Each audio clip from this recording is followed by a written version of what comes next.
আমাদের বন্ধু ফাউন্ডেশন থেকে হাফিজুরের মেয়ের বিয়ের অনুষ্ঠানে আমরা দাওয়াতে উপস্থিত। খাবার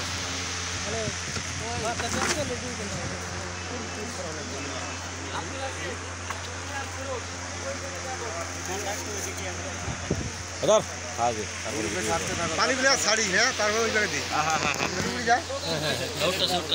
আজুল ভাই ভালো আছো? হ্যাঁ আলমের কথা কি বলবো রে ভাই, আলম তো শালা 2 দিন থেকে শালা মনে হয় খাওয়া দাওয়া বাদ দিয়ে দিছে এই বিয়ের অনুষ্ঠানের কারণে, বিয়ের দাওয়াত পাইছে এই কারণে। আমি গেছিলাম অবশ্য চলে আসছে আমার দাম সন্ধ্যায়, আমি গেছিলাম।